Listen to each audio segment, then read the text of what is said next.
Tonight's lecture is over population ecology. At least a half dozen times each winter, Doug Smith climbs into a helicopter, gun in tow, and hunts wolves in Yellowstone National Park. He's not looking to kill them, though, just to put them to sleep for a little while so he can outfit them with radio collars to track the sizes of their packs, what they eat, and where they go over the course of the following year. Smith is a biologist, and he spends about 200 hours per year on these quote-unquote hunting expeditions. These hunting expeditions are part of the Yellowstone gray wolf restoration project that he leads. The project has been responsible for reintroducing a total of 41 wolves to Yellowstone since 1995 after their disappearance as a result of predator control programs implemented by the U.S. government in the early 20th century. And that brings us to our key concept number 1. Ecologists study populations to better understand what makes them thrive, decline, or become overpopulated in an effort to manage them and the other populations they impact. Ecologists monitor populations of organisms and ecosystems around the world for a variety of reasons, whether to protect endangered species, to manage economically valuable species such as commercial fisheries or timber, or to control pests. In Yellowstone, Smith and others monitor wolf populations. Elk populations, a popular game species, are also closely monitored, as are the populations of aspen, willow, and cottonwood trees, the most important winter food for elk.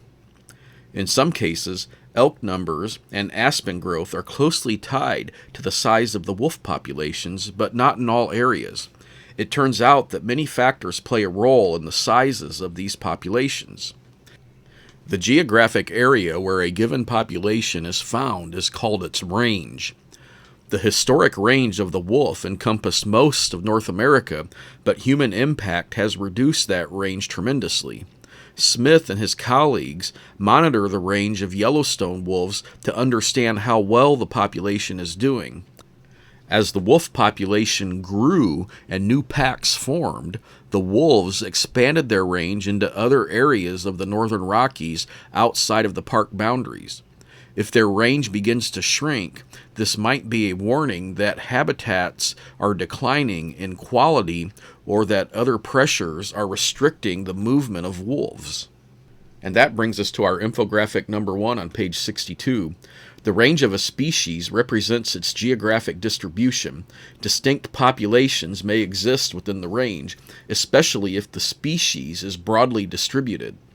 A small population of the Mexican wolf, a subspecies of the gray wolf that once ranged widely from central Mexico throughout the southwest, is being restored to Arizona and New Mexico in a reintroduction program similar to the one that brought the wolves back to the northern Rockies. And that brings us to key concept number 2. A population's distribution within its range is influenced by behavioral and ecological factors and is a reflection of how individuals interact with each other and their environment. In addition to the geographic range occupied by a population, another important feature is population distribution, or the location and spacing of individuals within that range. A number of factors affect distribution, including species characteristics, topography, and habitat makeup. So ecologists typically speak of 3 types of distribution. In a clumped distribution, individuals are found in a group or in patches within the habitat. Yellowstone examples include social species like the prairie dog or beaver that are clustered around a necessary resource like water. Wolves travel in packs and therefore have a clump distribution. Elk, one of their prey species, congregate as well. Living in herds offers some protection against wolves. In a random distribution, individuals are spread out in the environment irregularly with no discernible pattern. Random distributions are sometimes seen in homogeneous environments, in part because no particular spot is considered better than another. Species that rely on wind and water to disperse their offspring, like wind-blown seeds or free-floating larvae of coral, also often have a random distribution. Uniform distributions are rare in nature and include individuals that are spaced evenly. This is perhaps due to territorial behavior, like gulls nesting on a crowded beach will fill the available space, but each breeding pair keeps neighbors from getting too close. Or mechanisms for supporting the growth of nearby individuals, like some plant species, produce toxins that inhibit growth of would-be neighbors. If population ecologists understand the normal distribution patterns for the species they are studying, they can better track the species and determine if a problem is emerging. For example, one would not expect to find wolves everywhere in Yellowstone. They will be in areas with elk or other prey species. However, if a wildflower that normally has a random distribution over a sunny hillside shows a clump distribution one season, this might be an indication that something is causing that species to be lost in areas where it should be found. Perhaps pollution has contaminated the area or a new competitor has moved in. Knowing what to expect allows a scientist to look for the cause of a population's distribution changes. In addition, an understanding of a species distribution within its range provides information about its habitat needs, which can be used when designing wildlife preserves or migration corridors that allow animals to move from one region to another. And that brings us to our infographic number 2 on page 63. The distribution of individuals in populations varies from species to species and is influenced by biotic and or abiotic factors. And that brings us to our key concept number 3. Populations require minimal sizes and densities to reproduce successfully and maintain social ties, but high population density can lead to problems such as disease and overuse of resources. So let's first start with our infographic 3 on page 65. Population density influences how well a population thrives. When population density is too low, a population may suffer social or reproductive problems. If the size falls below the minimum viable population size for that species, the long-term viability of the population is in doubt. But when populations grow too large for an area, problems associated with high densities may also negatively impact the population. So understanding how any population interacts with biotic and abiotic forces in its environment through programs like the Wolf Restoration Project is key to preventing species from disappearing from their ecosystem forever. That's because many factors influence the livelihood of a species and its ability to survive and reproduce. For wolves, the main threat was humans. In the early 20th century, humans set out to exterminate wolves from the American West. They were already gone from most areas east of the Mississippi River. As part of a government-sponsored program, Congress allocated $125,000 for the Predator Control Program, which employed poison and later hunting to eradicate predators and rodents that might harm crops or livestock. Wolves were one of the targeted species because wolves preyed on livestock. Wolf eradication was also supported because it boosted deer and elk populations for hunting. It was the park's policy to kill all predators, and wolves were their biggest objective. Between 1914 and 1926, at least 136 wolves were killed in Yellowstone. In 1944, the last known wolf in the Yellowstone area was killed. Humans not only threatened wolves by hunting them down, but also destroyed the animals' natural habitat and that of their prey. This happened when they cut down forests to build farms and ranches. They starved the animals by hunting elk, deer, and bison, and those species were the wolves' usual sources of food. At the time, people did not think that this combination of changes would very nearly cause wolves to go extinct or result in exploding elk and deer populations. But now, scientists like Smith have spent years watching how the animals live. They have a much better understanding of what needs to be done to keep them alive. Before humans started killing wolves in the early 1900s, the exact numbers of gray wolves living in the Yellowstone area was unknown, but estimates range from 300 to 400. Elk populations at the time hovered around 10,000 animals.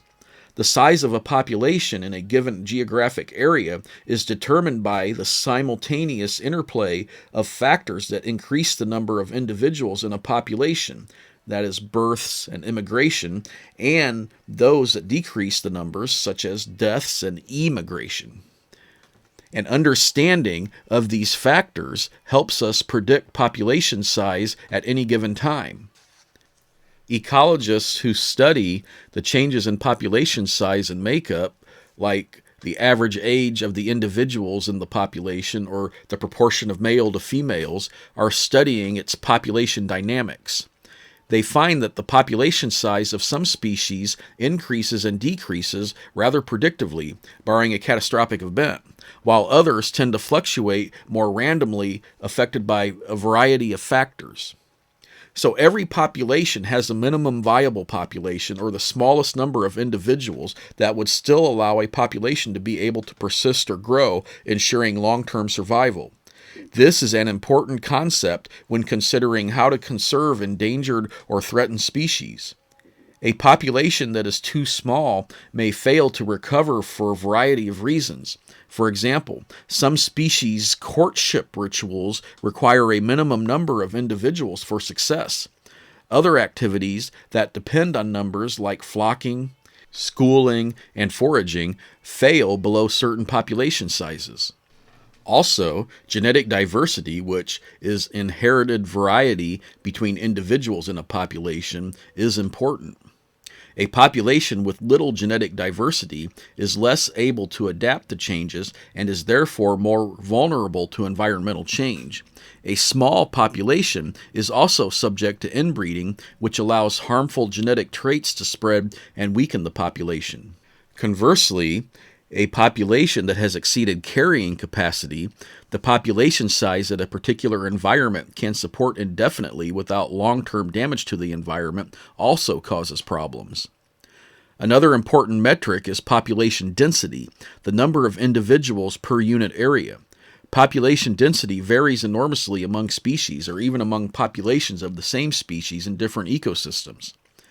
Similar to problems encountered in a small population, if a population's density is too low, individuals may have difficulty finding mates, or the only potential mates may be closely related individuals, which can lead to inbreeding and the loss of genetic variability. This potentially leads to extinction. Density that is too high can also cause problems such as increased competition, fighting, and the spread of disease. Deer, elk, and moose populations in the United States, whose density has increased in recent years because of exploding numbers combined with shrinking habitats, now frequently suffer from an infectious disease known as chronic wasting disease. And that brings us to our key concept number 4. Growth and resistance factors influence population growth. Exponential growth occurs when population growth is unrestricted. However, it will not continue indefinitely. So critics began raising concerns about the predator control program in the 1920s, recognizing that wolves played a key role in their ecosystem as a top predator. Without the wolf, elk and deer populations could grow unchecked, leading to a damaged and overgrazed habitat. Scientists can monitor elk populations to determine whether they are growing and how fast, using some simple mathematical models that describe population growth over time. The annual population growth rate is determined by the birth rate, which is the number of births per 1,000 individuals per year, minus the population death rate, which is the number of deaths per 1,000 individuals per year. Immigration and emigration rates might also be factored into the equation if appropriate. So population growth rates can also be determined by taking a simple census of the population size at the two time points in question. For example, in 1920, the elk population was 10,000. The next year it was 10,500, an increase of 500 animals. Using the simple equation that divides the change in population size by the original population size, we find that this population increased by 5%. We take 500 divided by 10,000, and that equals 0.05 or 5%. So assuming growth remains constant, we can predict future population size using the growth rate calculated. For example, in 1932, the elk population was 16,000. If it maintained an annual growth rate of 5%, we would predict that the population would be 16,800 in 1933. That's 16,000 times 0.5, which gives us 800. Also, growth rates can be negative, reflecting a shrinking population. Between 2009 and 2010, the elk population decreased from 6,070 to 4,635, giving this population a growth rate of negative 24%. Population growth is dependent on the presence of growth factors, that is, resources individuals need to survive or reproduce. Conversely, resistance factors, that is, things that reduce population size by directly or indirectly killing individuals or prompting emigration, such as predators, competitors, diseases, or pollution, will decrease the population size. When there are no environmental limits to survival or reproduction, a population will reach its maximum per capita rate of increase, we call that R, and it's called biotic potential. This occurs theoretically when every female reproduces to her maximum potential and every offspring survives. A population increasing in this manner will quickly grow to fill its environment. So this period of growth, which can't go on indefinitely, is referred to as exponential growth, named for the mathematical function it represents. Populations that have a high biotic potential have high fecundity. That is, where females typically produce many offspring, reach reproductive maturity quickly, and produce many clutches per year. The higher the biotic potential, the faster the population of a given species will grow under ideal conditions.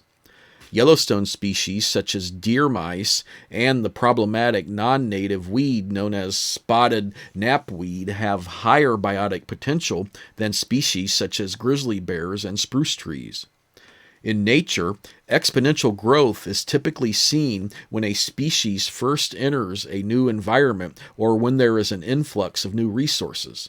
The population has a high birth rate. Most individuals must have access to enough food, water, and habitat in which to reproduce, and a low death rate. The loss of predators can lead to exponential growth among their prey species. For instance, without the wolves to thin their ranks, elk numbers in Yellowstone doubled between 1914 and 1932 after the predator control program had been implemented. This led to the need to cull the herd. Cull is the selective slaughter of wild animals. And this culling had to be put into effect in spite of increased hunting pressures on the herd.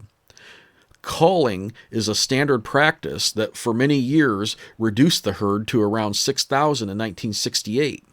When this practice ended, elk population sizes climbed to a high of around 19,000 in the 1980s before wolves were reintroduced. So population growth is often evaluated in terms of its doubling time, that is, the time that it takes for the population to double in size if the growth rate is constant. For a population growing exponentially, a simple mathematical equation can estimate doubling time.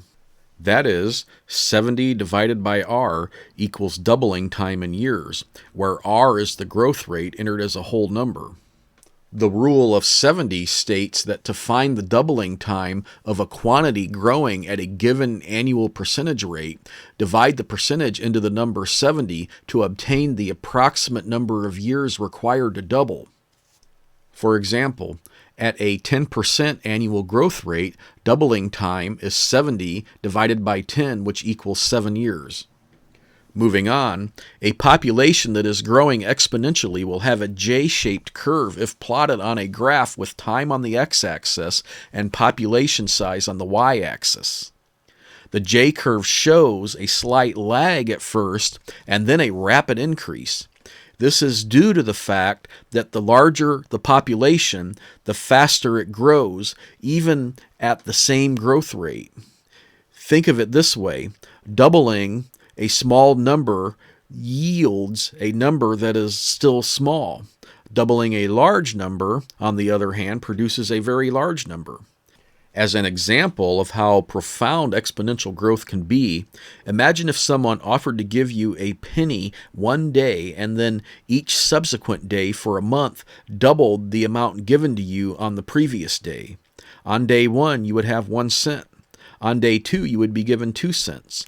On day 3, you would be given 4 cents. And on day 4, you would be given 8 cents. On day 31, you would receive almost $11 million, giving you a 31-day total of more than $21 million. Exponential growth can create a large population very quickly. Let's look at infographic number 4 on page 67. Because deer mice have a high biotic potential, even a single pair could produce thousands of descendants during their lifetime. And that brings us to our key concept number 5. As a population's size approaches carrying capacity, exponential growth may transition to logistic growth, slowing population growth rates. So exponential growth can't last forever. As a population begins to fill its environment, resistance factors begin to slow its growth rate. Available resources become scarce as more individuals use them. This can lead to starvation for some. Crowding may bring about an increase in disease and aggression for others. Predation pressure may also increase as the more numerous prey are easier to track and capture, or simply because the predator population itself has increased. All of these stressors can increase death rates. Birth rates may also decline. For example, underfed individuals may not be able to successfully reproduce. Others may be unable to find a suitable area for rearing their young in an overcrowded habitat. This kind of growth, in which as population size increases, growth rate decreases, is called logistic growth. A population that grows logistically will produce an S-shaped curve if plotted on a graph with time on the x-axis and population size on the y-axis. The S is created by initial exponential growth that produces the J-shaped curve, then followed by a decelerating growth rate as the species approaches its carrying capacity, signified as K in population mathematical models, its maximum sustainable population size where it levels off. Carrying capacity is determined by the presence of growth factors and varies between species. The same environment can support many more elk than wolves, for example. Over time, a population's carrying capacity can change. If resources are diminished at a faster rate than they are replenished, the carrying capacity will drop. If, on the other hand, new resources are added or become available, perhaps due to the loss of competitors, the carrying capacity for a given species will rise. And that brings us to infographic number 5 on page 68. Exponential growth turns into logistic growth, which is an S-curve, as the population size approaches carrying capacity K, and resistance factors begin to limit survival. And that brings us to our key concept number 6. Some factors that influence population size have more of an impact when that population is large. Those are density-dependent factors, whereas others will have the same effect on large and small populations alike, which are density-independent factors. So populations will grow as long as growth factors are available. but as the population gets larger, resources start to decline. The limiting factor, the resource that is most scarce, tends to determine carrying capacity. The effects that predators, which is a resistance factor, have on populations can vary widely, in part because predators are density-dependent factors. That is, their effects on a prey's population go up as the size of that prey population goes up. Density-dependent factors are usually biotic, that is, imposed by other species. In the case of wolves preying on elk, the denser an elk population is, the easier it is for wolves to successfully find and take a member of that population. In the same way, elk are density-dependent factors on the ability of young aspens to grow after sprouting. Aspen is an important winter food for elk because they eat the young shoots. Competition for scarce resources among members of a population or between members of two different populations vying for the same resource also increases as the density for one or both populations increases. For the elk, this means less food for each member of the population when competing mule deer are present. There is also evidence that competition impacts the wolf population in a density-dependent fashion. As the size of wolf packs in Yellowstone increased, so did the incidence of wolf-on-wolf aggression, contributing to a subsequent decline in the wolf population. Disease, too, spreads more easily in larger populations with higher densities. On the other hand, density-independent factors, which are usually abiotic rather than biotic factors, affect a population no matter how large or small it is, such as natural disasters like droughts, storms, and fires. Human impact, such as toxic pollution, could also affect members of a population regardless of its size. In these cases, the chance of one individual dying has nothing to do with how many others are in the area. For example, a population of elk trapped in a flood or a mudslide after an intense rain event will die regardless of how many individuals are there in the affected population. So determining how these factors contribute to a population's increase or decrease gives scientists tools they can use to monitor and manage populations. For example, an elk herd that is decreasing in number would lead to a manager to investigate potential causes such as great predation or spread of disease. An elk herd that is increasing in size might signal a loss of predators that lead to decisions to help control the population to avoid problems with overpopulation of the elk. That brings us to infographic 6 on page 70. Density-dependent factors exert more of an effect as population size increases. On the other hand, density-independent factors have the same effect regardless of population size. And that brings us to our key concept number 7.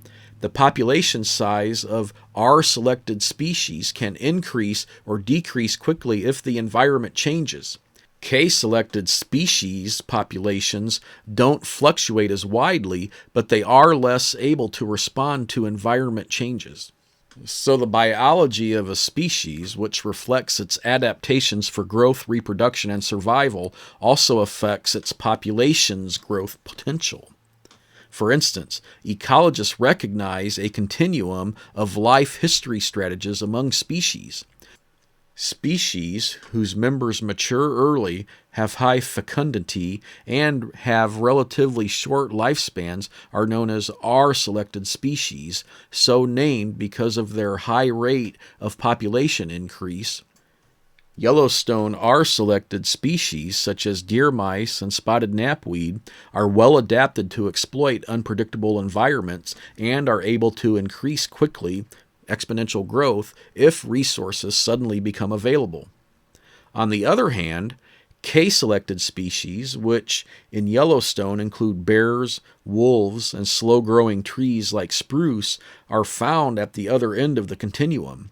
Individuals in these species have longer lifespans, are slow to mature, and have lower fecundity.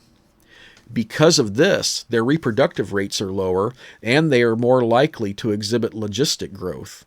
This means their population growth rates are responsive to minor changes in environmental conditions. They decrease or increase slowly if resources show a gradual decrease or increase in availability. For example, females may have fewer offspring or reproduce less often when food resources are in short supply. This responsiveness tends to keep population sizes close to carrying capacity, which is K.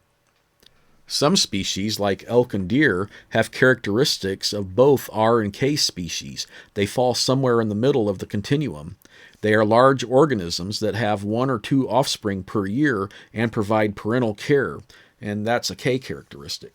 But their population sizes can increase rapidly if conditions are favorable for growth and survival, which is an R characteristic.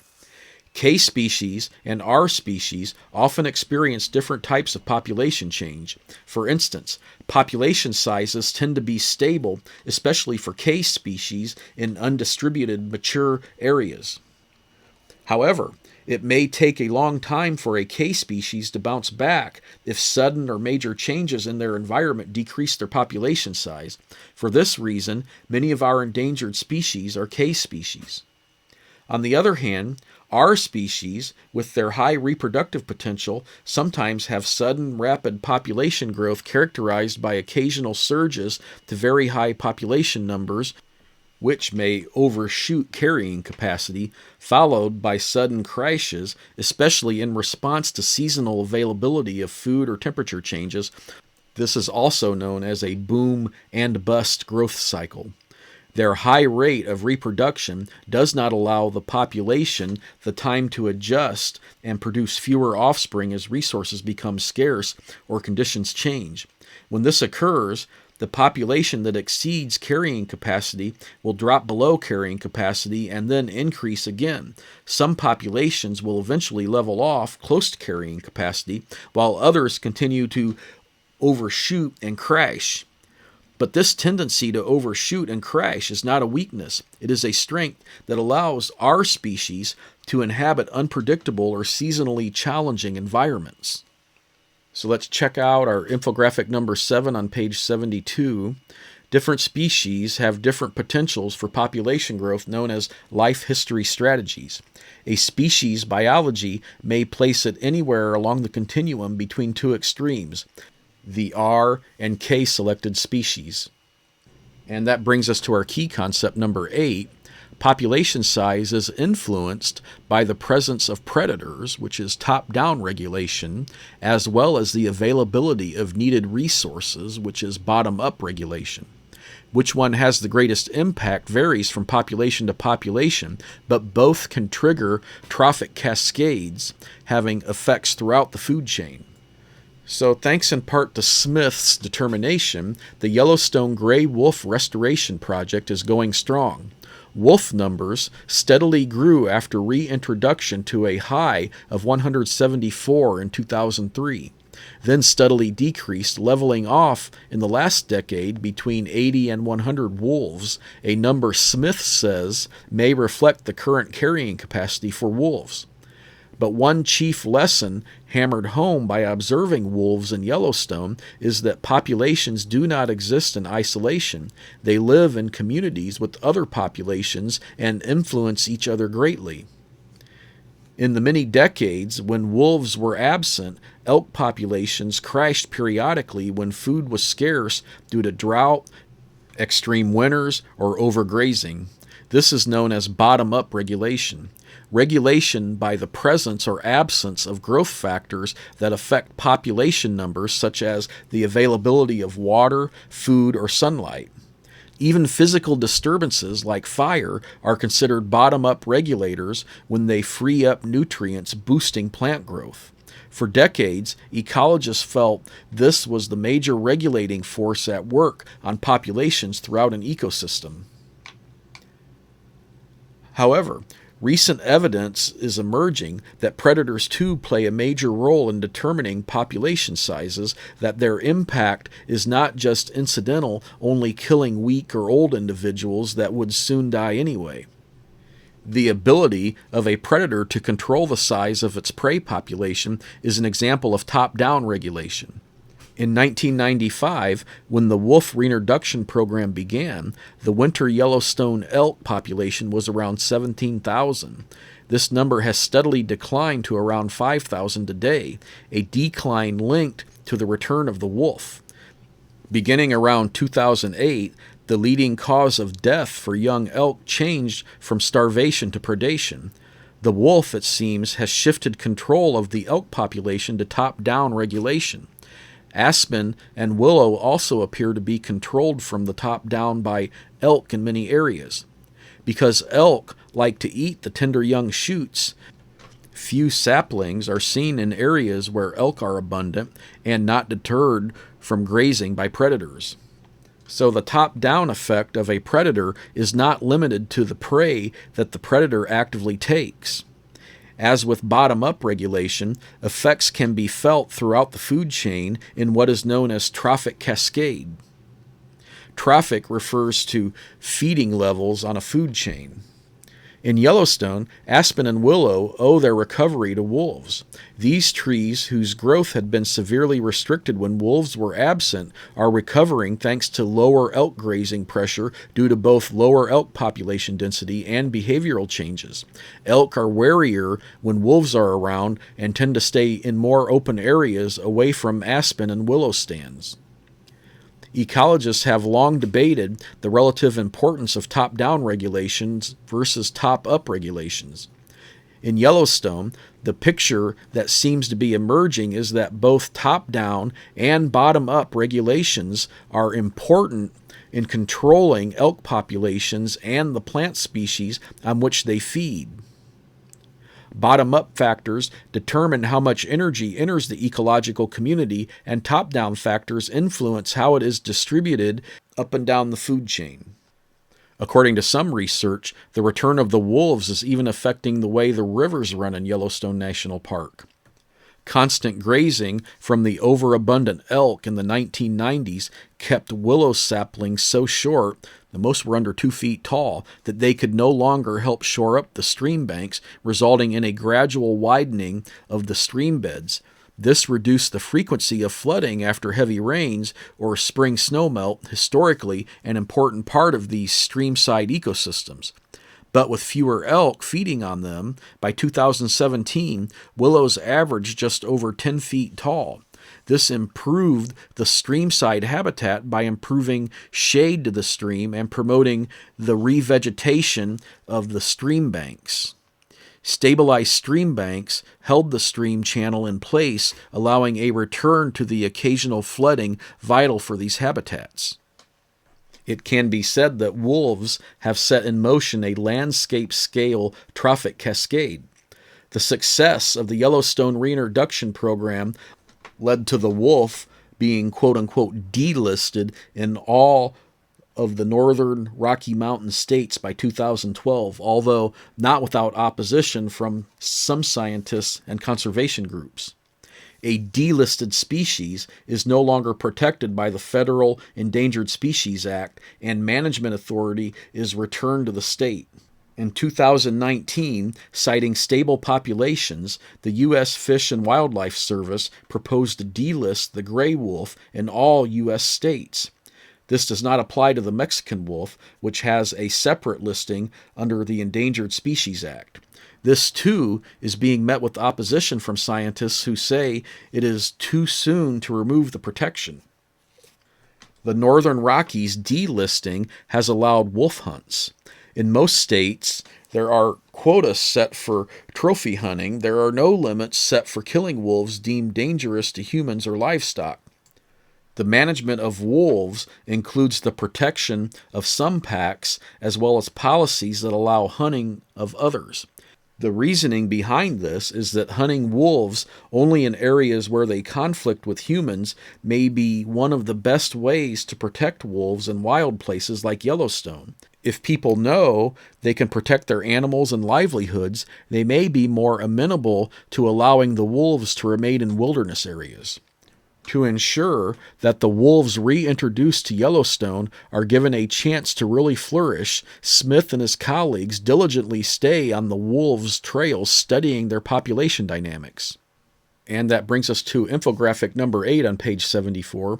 Population size is affected by the presence of both resistance factors, that is, things that reduce population size, and growth factors, that is, the availability of resources that allow the population to grow.